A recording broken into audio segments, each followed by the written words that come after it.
new Volvo driver had a torrid time there, qualifying well down the order. Right then, hello and welcome back to ToCA Touring Car Championship Round 4, coming from Silverstone International. It's still soggy, it's still wet, and yeah, this is going to be exactly the same as it was for Round 3, a carbon copy. We're going to lap the back markers about 3 or 4 times, and we should win fairly easily. So yeah, starting from the back, and yeah, let's see how we get on. Let's join the second race of the day. Lights are on, and away we go. So this is a case of second verse, same as the first. Only it's touring cars, not Henry VIII. So there you go. So once again, just try and skim up the inside, not spin. And there we go, already up to 9th place, so 7 positions gained already. And now it's just a case of catching the rest. There's my teammate in 8th. I'm going to stay clear of him so I can see if I can push the other dweebs out the way. And get him up to maybe a possible top 5 position. Right, there's a Honda. He's gone. That boosts those 2 up. Probably going to push the Audi off, coming up to Abby's. Oh, and push myself off in the process as well. No, he actually stayed on, surprisingly. Oh well, we can get him in the next corner. So yeah, another 20 lap event. So once again, take about 27 to 30 minutes. Depends how many times I crash, or how many times I end up doing this nonsense and pushing everyone out the way. See, you know, when things are easy like this, you have to entertain yourself, so there goes the Audi. You know, nothing more entertaining than just spinning off your opposition. Right, cool, so that is the Volvo up into 7th. Might hang back in a minute and punt the Audi, or not the Audi, the Nissan off as well, but no, I'm pulling away too much. So we'll just carry on. And spin the car, yay! Awesome. Oh, my teammate actually tried to get past there. No, but the Honda's back. And my teammate is actually trying to push me off now instead. Good old Kelvin Burt. Right. No, don't spin, you bloody pleb, come on.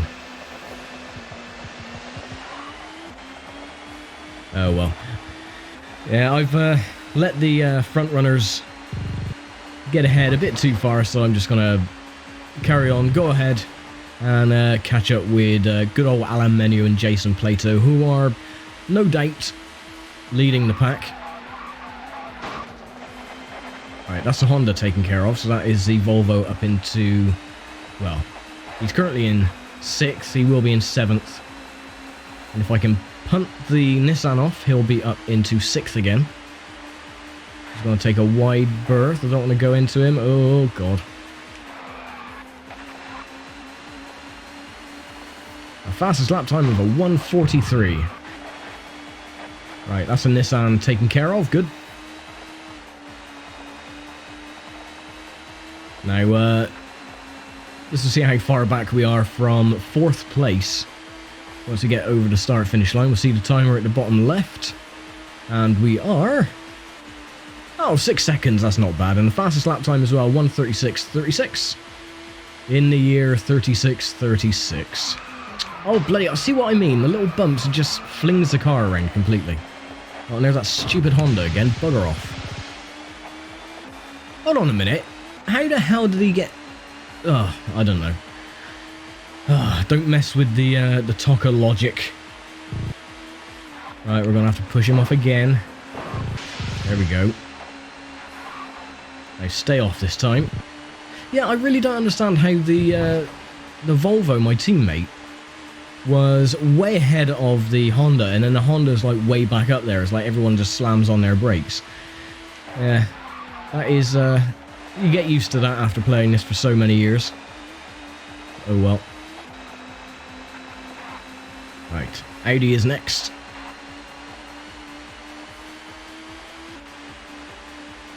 Got to remember to try and take the corners smooth. Oh, not so... bloody goddamn steering input. Come on. Making a right pig's ear of this. Bloody hell.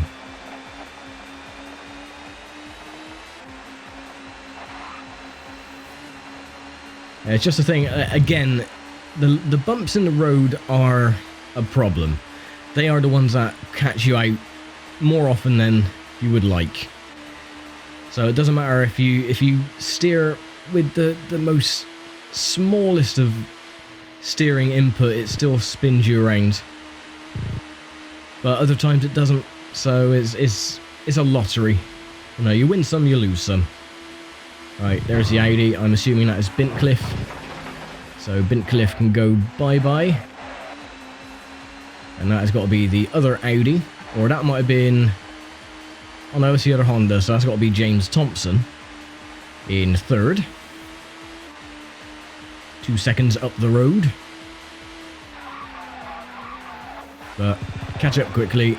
Punt him out the way. There we go. Up into a podium spot already, so I'm assuming that the Renault Lagunas are probably about 20 seconds up the road.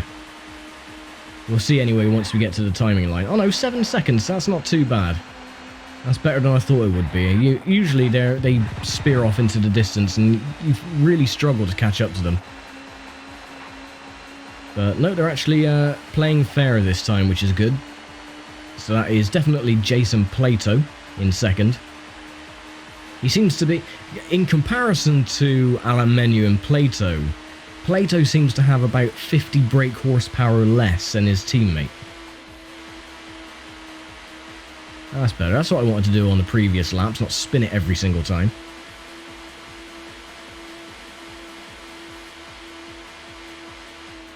Right, there he is.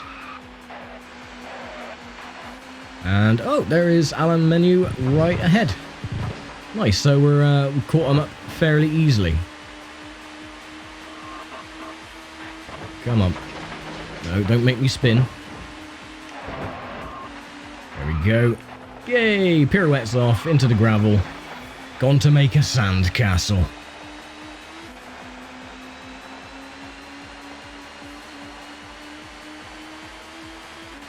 So probably won't lap the tail enders as quickly as we did for race 1. Oh.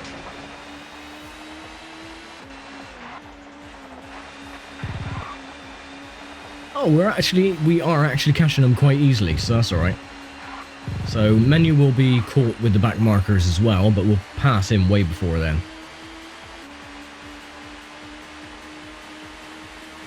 And what is our lap time? 1:21 something or other. 0.54 of a second slower on the previous lap. Nicely done. Oh, Menu. Come on. Get out the way, Sonny Jim. There you go. And there's Cleland. We'll be seeing a lot of him and the rest of the Fords and the Peugeots, no doubt.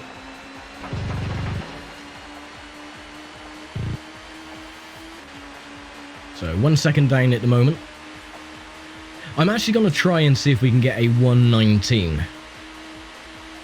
So I think I've only got 119 a couple of times, but in the previous iterations of this series, I've never actually got a 119. I think a 120 was the best. So at least I'm in, you know, average sub-par lap times.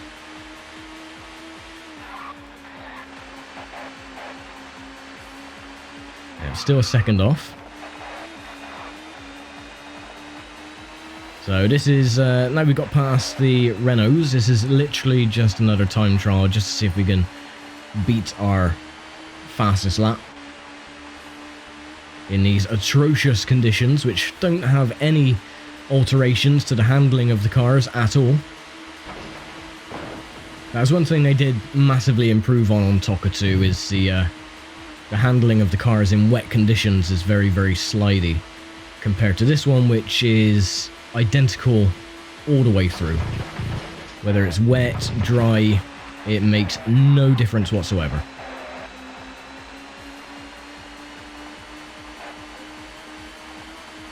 We're up by 0.2. That's still in the 120 mark.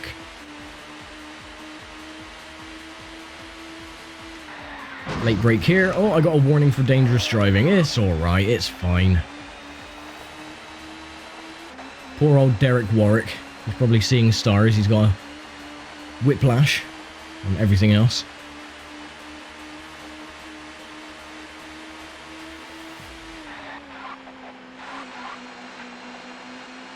We're not up by much.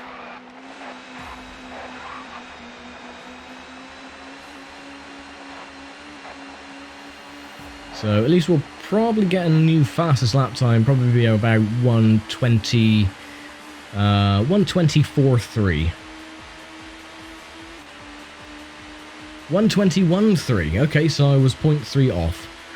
But that is still bloody good. Very, very close to the 119s. Let's see if we can get it this time. No more arsing around with the AI.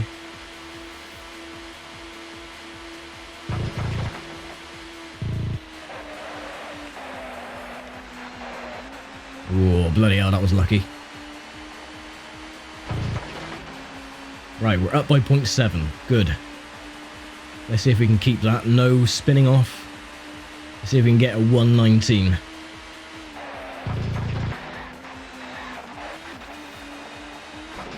Surprising that the Peugeots are doing exceptionally well. Don't usually... Oh, you little turd. That was definitely Paul Radicic with that dirty driving style. It might have been Tim Harvey though. Tim Harvey was known to get his elbows out once in a while during his career. Okay, nice and easy. I'm really butchering the cornering. Yeah, that's just slowed us down. So I don't think we're going to get a new fastest lap on this one, unless we're very lucky. Yes! A 119.7. Get in.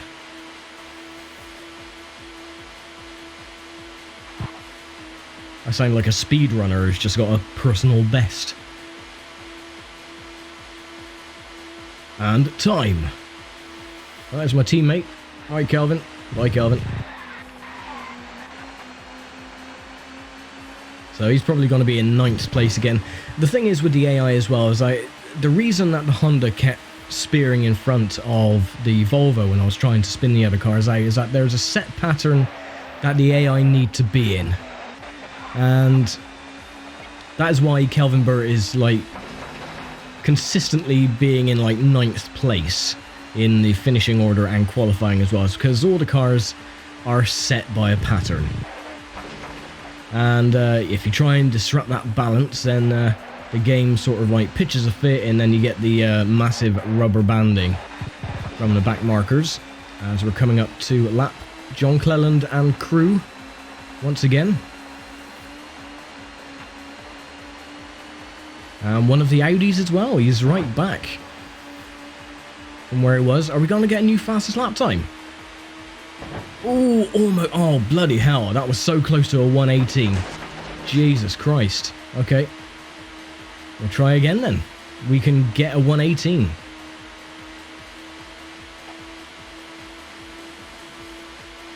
If not, we'll have a bloody good crack at it anyway. That was nice and smooth. Nice and fast through here. No, we're down by 0.6.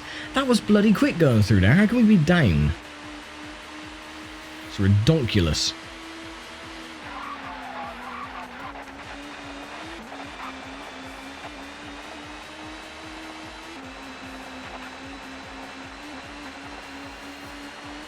Oh well, under bridge.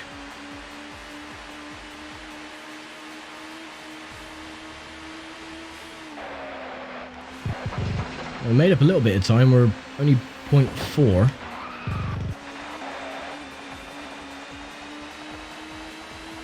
Maybe we can get around this corner. Or maybe not. I was just about to say maybe we can get around this corner nice and smooth, and then the rear end just kicks out. For no reason at all, but to piss you off. Oh well, 1.9 seconds off. Well, try again. Lap 11, so we're over halfway now.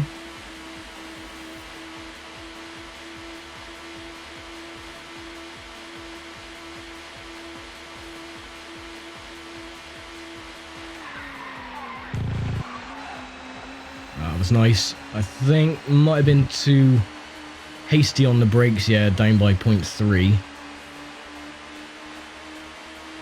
I think more or less we got to let off the throttle rather than slam on the brakes on that one.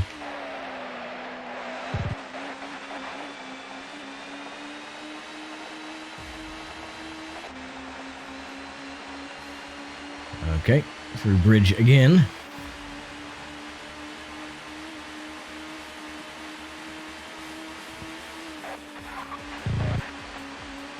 Made up a bit of time. Can we do it on the last sector? Nope, because they're just going to get in the bloody way.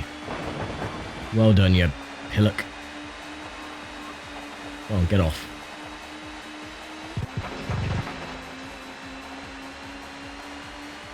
Okay, we're going to try again then. We can get to a 118, so we were bloody close by 2 1,000ths of a second. So we're going to definitely try and get a 118.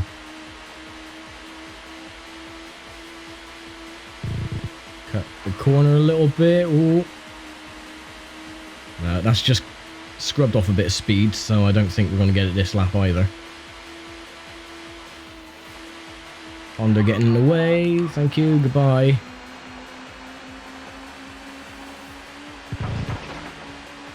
Yeah, 0.5 exactly down. But we tend to make that up going through the second sector, so...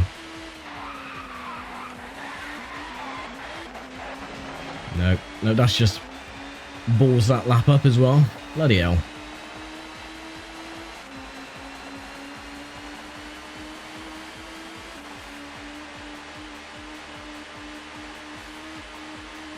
So you want to be smooth, but you want to keep a nice tighter line as well, so...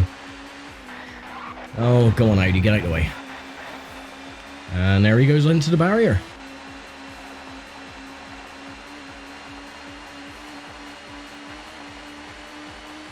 So it is confirmed that there is a new British touring car game in the works, which should be released sometime in 2022, which is good. I'm looking forward to that. It's been... Crikey. It's been 22 years since the last... No, it's been less than that because of ToCA Race Driver had the British touring cars as the first event, so it's been 19 years since a British touring car game was released, and around we go. So yeah, I'm really looking forward to that. I thought it was going to be Codemasters, but it's not. It's another games company. They've managed to persuade Codemasters to release the license. So yeah, it's hopefully I'm a bit pessimistic when it comes to a new, relatively unknown publisher or developer to make a game series, but we'll give them the benefit of the doubt, and we'll see hopefully if they can make something that is true to the good old ToCA franchise, or if it's just going to be a reskinned arcadey crappy grid clone. We shall see. But again, bit skeptical, but you gotta be.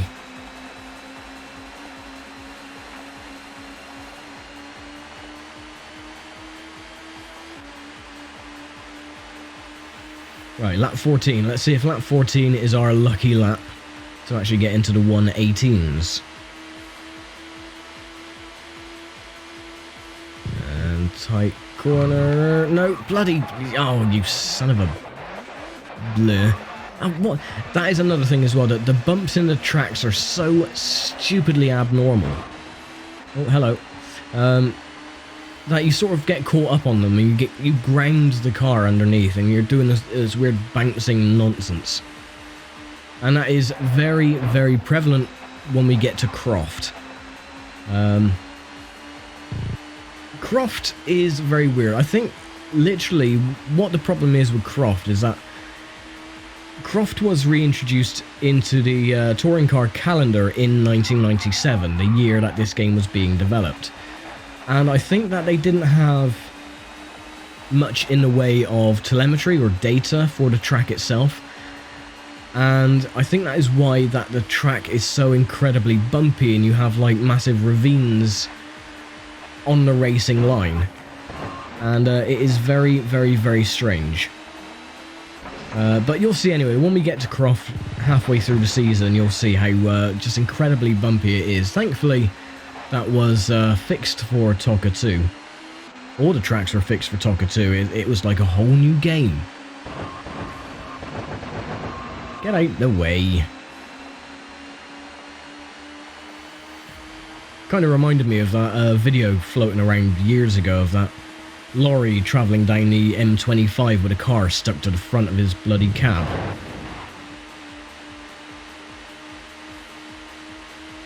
Well, 3/4 of the way through, well, almost 3/4 of the way through.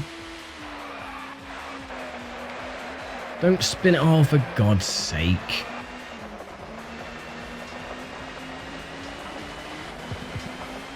On the plus side is that we have a massive gap between myself and second place. I'm assuming, anyway. They don't actually tell you the split times or the gap of the car behind, unless that is... Oh, is that the Renault? No, that's the Peugeot. Okay. Again, it's very hard to distinguish what car is what because of the pixels. They all look fairly similar when they're at, you know, a couple of 100 yards down the road. Okay. There you go. Get on the grass. Bugger off. Had enough of your shenanigans for one day.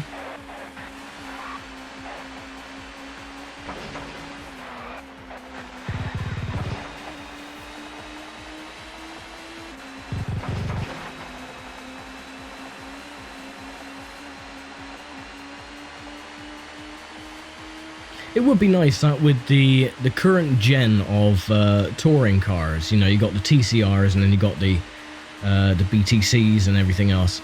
I think one of the main characteristics that made the Super Tours so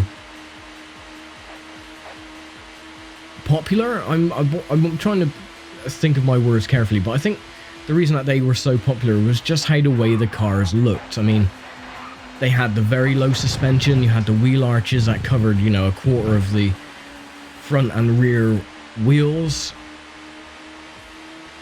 I think if they did that with the current gen, you know, just enlarge the wheel arches to cover the wheels, to make them look a bit more beefier, I think that would look pretty snazzy, I think.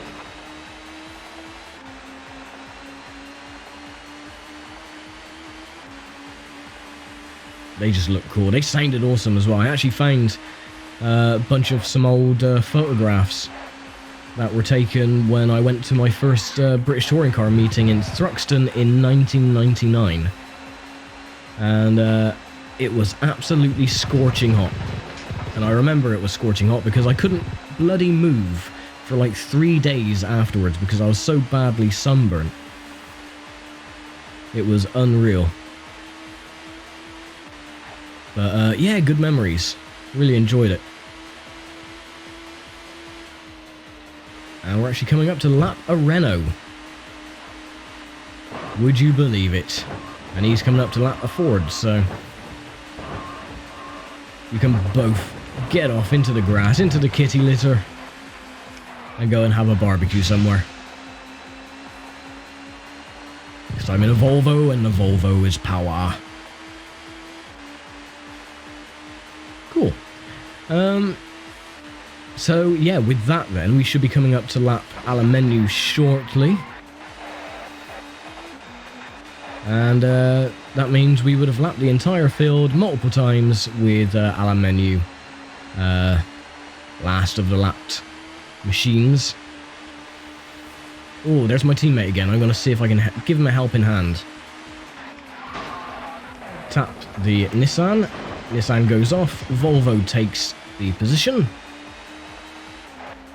I will be his little wingman for this one. A bit like the Volvo estate that I was in. when I was wingman for Ricard Rydell.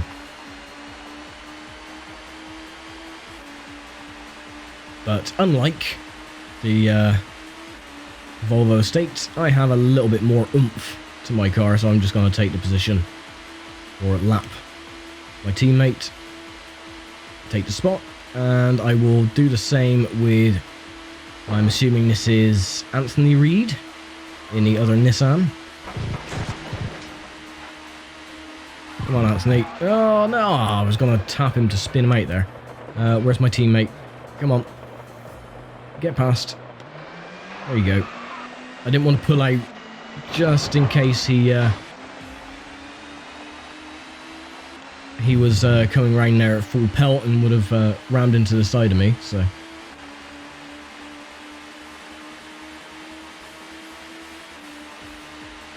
Right, get past him again.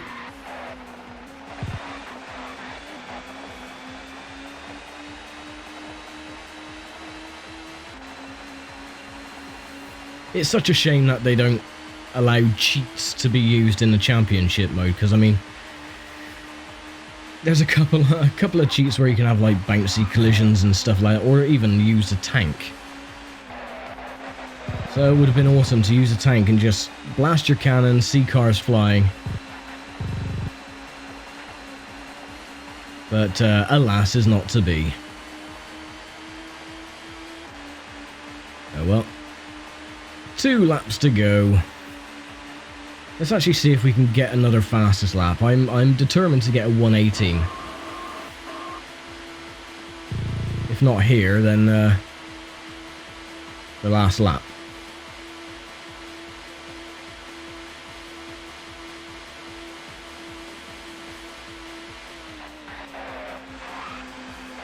Nope. Oh, son of a bitch. Oh, we were actually really up on time there as well. I mean, we were still below the fastest sector, but we were only 0.1 down. And I think that's going to transpire now into about 2 seconds off pace once we get onto sector 2.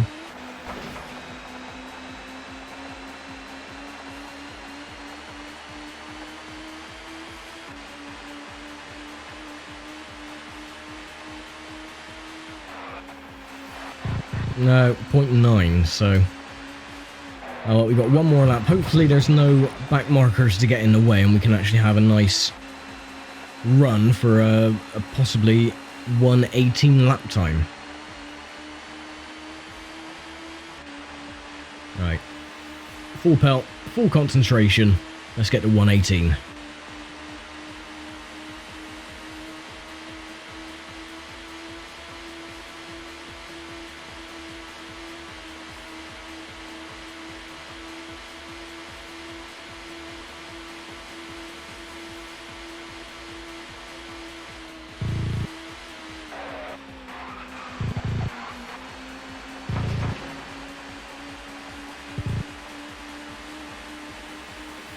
Alright, we're up.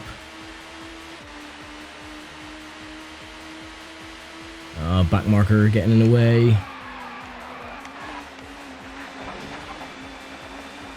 That just cost us a little bit of time.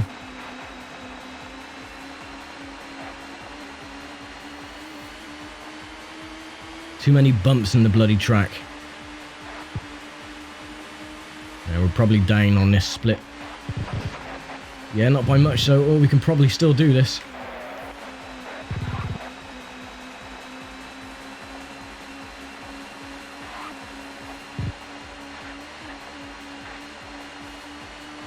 Come on. Can we do it? Oh, 1:18.05. Really storming this season, and another victory moves the team further up in the Constructors' Championship.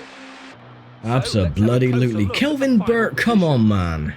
I bloody took out all those back markers for you to get past, and what did you do? You still end up in 8th place. Bloody wrap up. Anyway, Alamenu was second, 57 seconds back, and Jason Plato was third, 1:46. Kelvin Burt, our teammate, finishes in 8th, which is pretty sucky. And John Clellan finishes last, 6 minutes and 26 seconds back, which is it's odd that they done rather the number of laps you've lapped them. They do it by time instead, which is a bit odd, but oh well. So yeah, that's about equivalent of about 4 laps.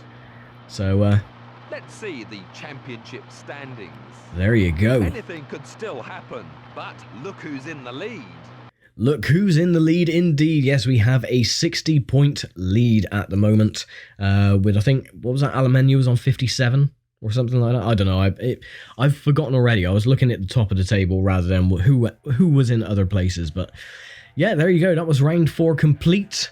And I will see you all next time then for rounds 5 and 6. So thank you very much for watching as always. And I'll see you then. Take care, stay safe, and I'll see you next time.